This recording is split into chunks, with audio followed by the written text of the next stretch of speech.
Ex Machina, directed by Alex Garland, starring Alicia Vikander, Domhnall Gleeson, Oscar Isaac. It came out in 2014. I think it had a $15 million budget. Just found out they filmed it, the majority of it, which if you've seen it, you know takes place in this compound that's, I guess, more or less this billionaire's, one of his homes that's in the middle of somewhere. But it was a hotel. I can't remember the name of the hotel. A hotel in Norway. Really, really amazing, cool location. I thought it was perfect for the story. So I suggested this to you, and it's your first time. This had been on your list, I guess, for quite some time, and you never got around to seeing it. So I'll lead in with that and just let you go, man. What are your thoughts?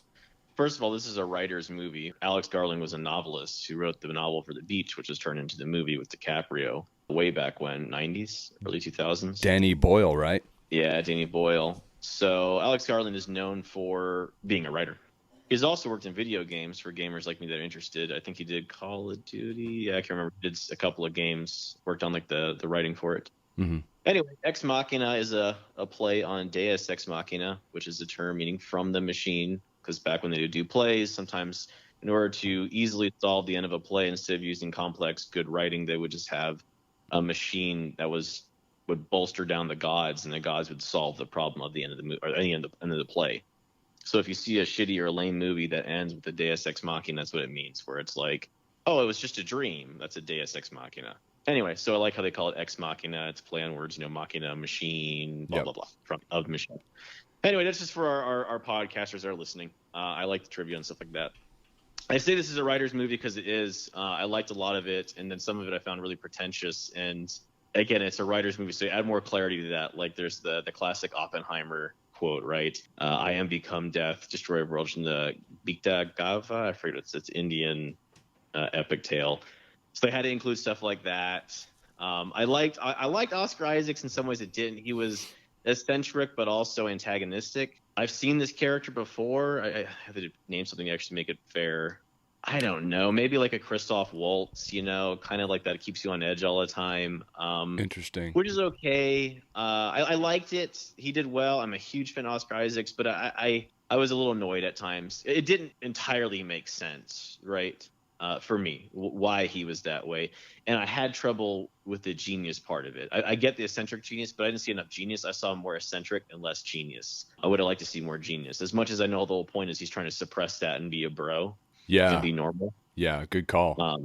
Yeah, and I did pick up on that. So I'll say that part, and I'll turn it over to you. I have some more comments, but I want to get your overall feelings too. Yeah, that's interesting you say that. I did read that he based the character of Nathan that he played on Bobby Fischer and Stanley Kubrick, a blend of those two personalities. So you just nailed it with eccentric and genius. I mean, obviously, Kubrick would be labeled by, tons and tons of people as a genius himself. But yeah, that's a different a challenging balance to play. But I thought his performance was amazing, personally. I was kind of underwhelmed by Domhnall Gleeson, who I like from the stuff that I've seen him in. But I feel like his choices here were a little underwhelming to me. But yeah, I think for me, the star of the show was Alicia Vikander, who played the robot. I think her subtleties were pretty incredible when you go back and pay attention to just how she plays this, this being, this artificial being. When it's written on paper, you obviously can play it, a certain way and expect it. I think she brought a humanity to it that was super, super unique, and it really drew me in, at least. Yeah, I watched it a second time for the sake of this podcast, and I think, oddly enough, I think I liked it better the first time. The second time I did, I was paying attention to some themes, obviously, because there are a ton here. You can go on and on about, the underlying stuff that, this movie kind of touches point on. But the thing that struck me the most is the use of emotional manipulation to achieve an ultimate goal, and kind of how that plays out just in, everyday life. And, seeing this robot take advantage of these guys and completely manipulate the situation to her ultimate benefit. It's kind of a mind fuck, because if you hook up with the wrong person, if you're spending time with the wrong person, dating the wrong person, you obviously don't know it the entire time. You'll see subtle red flags you tend to look away from. But this shit goes way back with this character, and I think that also happens a lot in real life. And it's a total mindfuck when it happens, and you feel completely manipulated and taken over. And this poor motherfucker was just locked in this place by this woman who could give two shits about him in the end. And, it's kind of easy, oddly enough, to empathize with this guy in a weird way. I don't know if you felt the same thing. It's like, Jesus, she got me. She fucking got me. Yeah, it's funny. There's a huge footnote to what you said about red flags and knowing things with girls. And I guess for both of us, you never know. Don't ever date a strip. Anyway, Noted. yeah, no, it's funny because I was watching this and having worked in big tech and met people like this, I thought he did. I actually am a little opposite. I thought Oscar Isaacs did a good job. I thought she did a good job, but she felt like what I've seen in a lot of like AI, like I'm an automaton thing. That's why I made Matt watch the tech demo for PS3 called Kara, which is made by the studio Quantic Foundry, who made Heavy Rain, which is a very famous extremely famous video game. A couple others I can't name right now. But I know you see kind of that like subtle emotionless, but then some sort of micro expressions. I wasn't too impressed by her. I thought she was good, but not great. And the weird thing is, it's not going to make any sense. I know I should give all three a great. I know that's what I should do, but I don't want to for some reason. Anyway, back to the software engineer. Why I liked him is I met people like him. They are these, I just want to code. I like solving problems. I'm kind of socially awkward. I don't really get people. I do secretly long for more, and I'm really easy to manipulate. And why I mentioned this, when I was watching it, I'm like, I wonder if they picked this guy just because he had the perfect profile to be, manipulated by a woman. And I started thinking back to my time working at big tech, and I'm like, that's what. And then when it actually was that, it was a big payoff for me. I'm like, hey, okay, good writing. It wasn't that he was a brilliant software engineer, which, by the way, I think was made apparent by their dialogue. Because every time he would try to get technical, the guy would cut him off. Oscar Isaacs. Yeah. My big question to you is, the theme of this movie, you could call it a cautionary tale, maybe. How far are we from having this level of technology readily available in the world, in your opinion? I don't know. And I think if anyone else tells you they know, they're a liar. And they just want to seem impressive, which a lot of people are like that, including Elon Musk. Cringe. Okay. But there's so much to the Turing test, Alan Turing, which he has a whole interesting story in Imitation Game, which is made after him, which is a complete fantasy, by the way, and nothing like his real life. Anyway, which I can't believe the guy got best original screenplay or written adapted. Anyway, back to the original point. Nobody knows the answer. Nobody knows how far along. And somebody that's a machine learning expert in the comments will say, oh, but you don't know how like linear regression works, or like, I don't know, like different kinds of learning. Like machine learning is overstated. What it was before is we didn't have the computational power we do now. So we couldn't get 1 billion photos and have it look at all the photos and say, okay, this is reliably a couch and not a bowl, right? Because I can tell the nuance. Because I've seen 1 billion of these and I have so much processing power, I can learn and figure out stuff, right? So that's why when you go to Google Photos and you put in like attractive female, which is controversial, it'll pop up attractive female, or you put in or even Dolly, if you guys have used Dolly, which is now the thing where you can like automate art, you can put in like noir Teletubbies in black and white, and then it'll actually draw that for you. It's because it's had so many inputs for so long, and they use that computational power, which we didn't have before.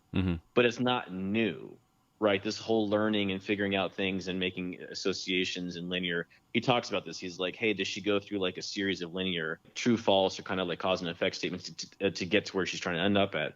And I think he says she's stastic or whatever, static. I can't remember the term. But that kind of stuff. I made this longer than I had, and I probably got some stuff wrong. The point is, I don't think anyone knows the answer to that question. But to Oscar Isaac's point, I don't like how he says no. I think it is an inevitability.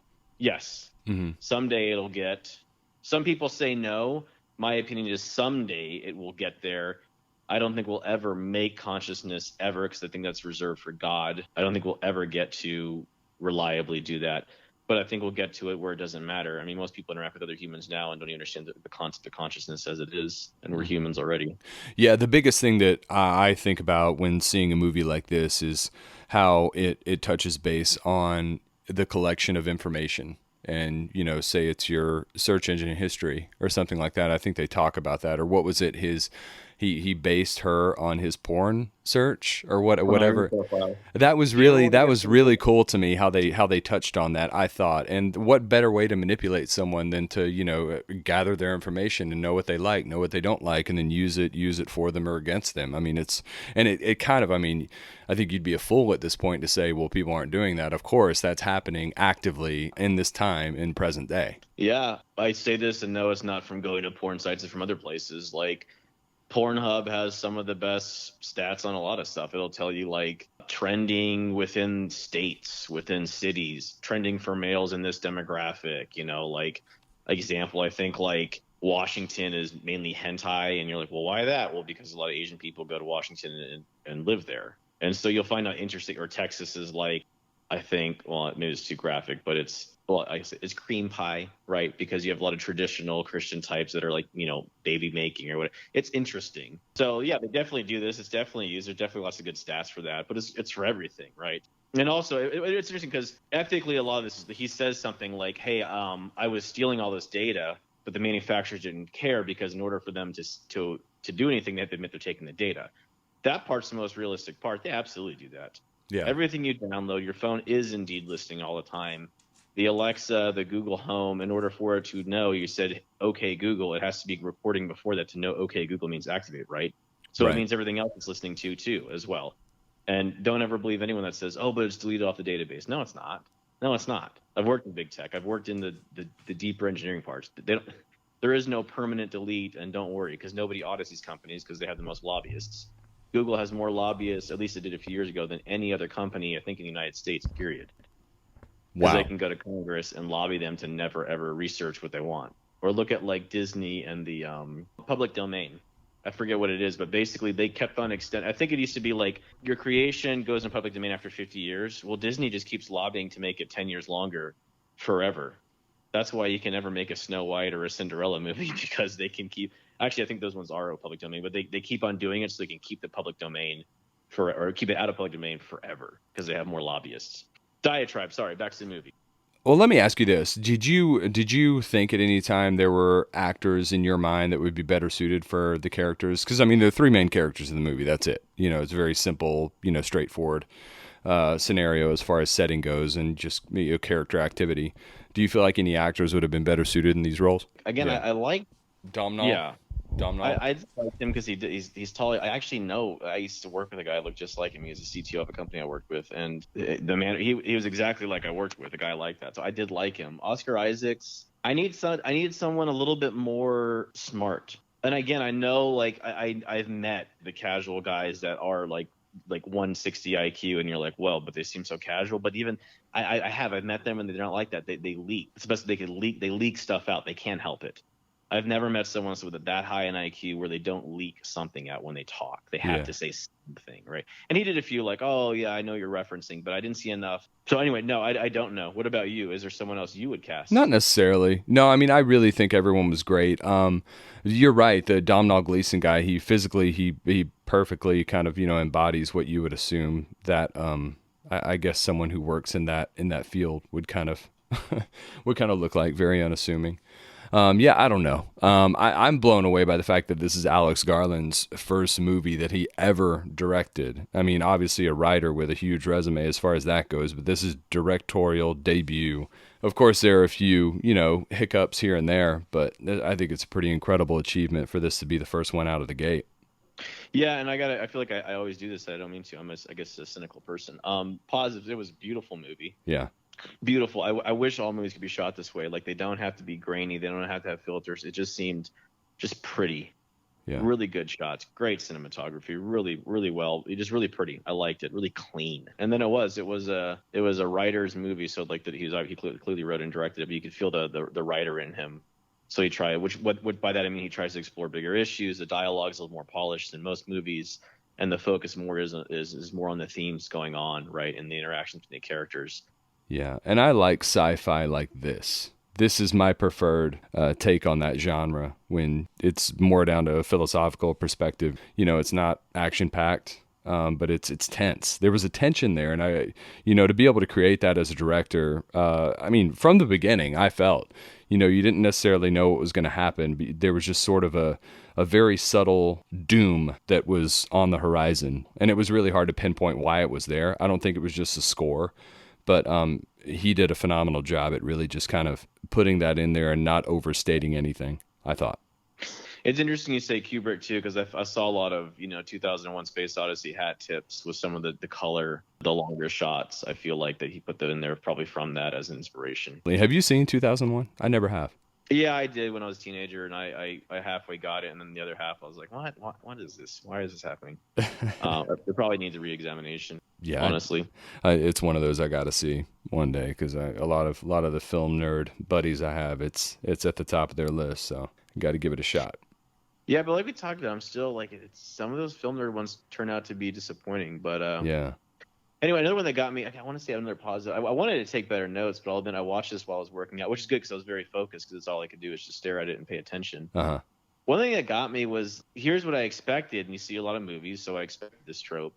When he realized he punches him, which is good because he's going to kill him, because he realizes, hey, which is a good tension scene, because they always make you guess. I'll give this a lot to the writer-director. You're not sure what's going to happen next. I thought I got it up to the end, and I was wrong. When she locked him in, I didn't see that coming. I didn't. When she was getting, we all thought she was going to go walk in and be like, now I'm a beautiful woman. Let's have sex. Let's go away together. Let's be in love, right? And she didn't. That was good. It was a bait and switch while you're watching it. And the other bait and switch was when he punches him and he starts getting the weight set, right? So I was like, oh, he's going to start beating this guy up or killing him, right? But he doesn't. And why it's interesting is he says, I'm on your side, which he proves there. He could have killed the guy, right? But he doesn't. Instead, he goes to address the robots. Now, when he does, in most movies, you'd think, oh, he's so scared because he realizes how powerful this chick is. But then you see him, like in the earlier scene, sitting next to her on the table, and she clearly didn't try and kill him there, right? So she doesn't have superpowers or super strength. Right. I thought she would. And then she tackles him like, oh, here's a part where she's going to break his neck with her because she's a super robot, like all robots usually are in movies. Yeah. She's not. He breaks her arm off with one hit. She's really fragile. Yeah. And so I don't get why he's so scared, number one, by her, right? He could just beat her over the head and kill her. With the other girl, he does. He takes her jaw off in one hit. And then, that scene didn't make sense to me. It would have made sense if it's like, oh, no, I gave her, I'm making this up, titanium alloy, stronger than Wolverine's claws, and she's going to break my head off. But no, it looks like she's incredibly fragile. Like, there's nothing special she had. So why was he scared of her physically? I didn't get that part. Yeah, that's a good point. I didn't think about that. Maybe it's the fact that he knew she didn't have fear, or there was no fear, and she wouldn't stop. But you're right, she was. For a robot, both of them were incredibly fragile. Yeah, one hit with the weight. It was what? That's actually, it's 5 pounds, right? For the little bar. It was like a 4 or 5 pound bar. Broke her mouth off. Yeah, and that wouldn't it wouldn't take her arm off like that either. And that was just, it was so easy. It was one swing. Yeah, and he could have hit her in the face, or so that part. If I could have redone it or talked to the director for it, I'd be like, dude, make it so she like if I had to read, she'd break his arm. Like, she'd break his arm with one hit. Like, oh no, this girl can kill him with no problem, but she can't. And by the way, if she could, she would have done it before. And he's sitting next to her, and he tears up the picture, right? Mm-hmm. I did want to say, you just remind me of something with the fear thing. I did have some smatterings or tastes of Mary Shelley's Frankenstein, which was kind of cool. Frankenstein's monster. Yeah. And I like Frankenstein's monster's quote in the book where he says, "Behold, I am fearless and therefore powerful." That quote popped in my head when she was going up the elevator, and she kind of like trapped him in there, right? Like, she has no fear, so she's powerful beyond belief. Yeah, I like that too. Yeah, a couple things that bothered me at the beginning of the movie that I picked up the second time was when they were riding the helicopter. He gets this prize, quote unquote, or whatever, this guy, so he's going to this billionaire's compound, wherever, and they're flying in the helicopter, and the pilot says, "You've been flying over his land for 2 hours." Like, man, I don't care how fucking rich you are, you're flying over that shit for 2 hours. Come on, it's like that's like 2 states. And then when they get out of the helicopter, like, Domhnall Gleeson's a tall guy, you can tell he's probably 6'2", 6'3", maybe a little bit taller. Like, there's no duck under the helicopter. And he's just like, yeah, just follow the river up, and you'll find his place. I don't know. I feel like that was poorly written. They could have done a little bit better with that. Well, people don't realize those helicopter blades angle downwards. Jesus, I know. That's what I was going to say, man. Just his head's gone. He's gone. Overseas, we had at least, I think on my deployment we had one. We had one guy die. Get his head checked. Oh my God! Wow. Average height, just wasn't thinking. Jesus, dude. And just thoughtless accident, right? UH-60 Blackhawk. Yep. Wow. Took his head.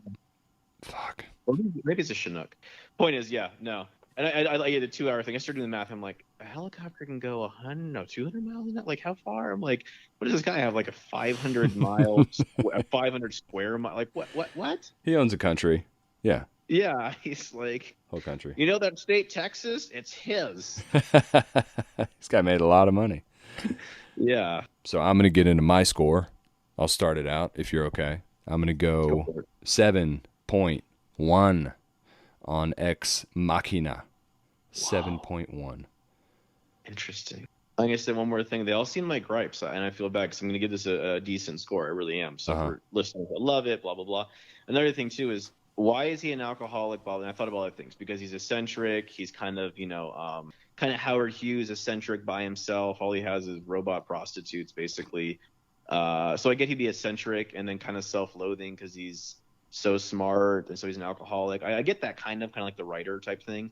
Mm-hmm. But then a lot of there's one time where he keeps repeating like I forget the quote, but basically like we're good men because of the deeds we did in the past, so that makes us good. And he's speaking to himself because clearly he has some kind of guilt.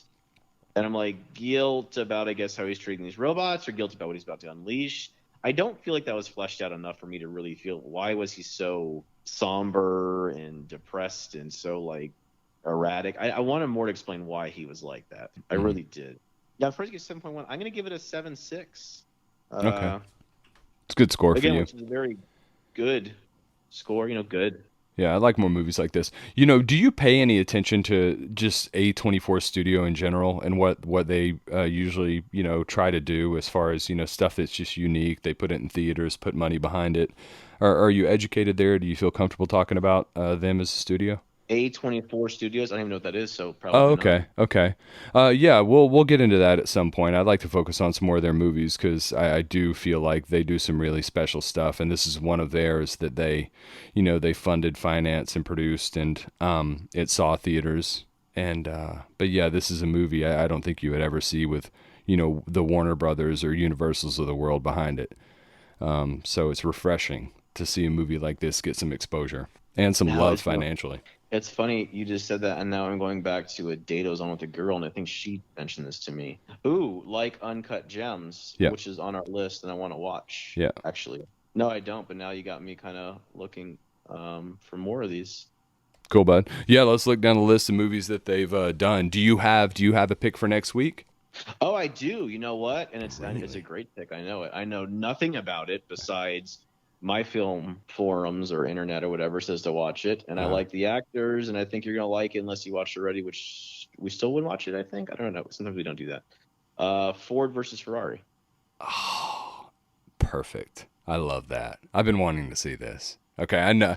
I don't know anything really about it besides obviously seeing a trailer or two, but I've heard some good things. But yeah, I'm pumped about that. Good call. Definitely, man. So this is a big fucking deal. Actually, I got to call this. So we've been doing these movie reviews or discussions, whatever you want to call them, for I don't know, a little while now. Not too terribly long. But next week, Ford versus Ferrari will be our first movie review in person, face to face from Las Vegas. So it's a big deal. That is a big deal. Next Friday. Yeah, that's when we'll do it. Beautiful. I can't wait. And yeah, we'll have cameras on us at some point. So we got that to look forward to as well. No pressure. No, I'm excited too. And again, I guess you get it right away. It's Ford versus Ferrari right away. It's going to be interesting. So cool. Awesome, man. I can't wait. So yeah, that's next week, and we'll catch you then. Thanks for watching. Listen to full episodes in the links below.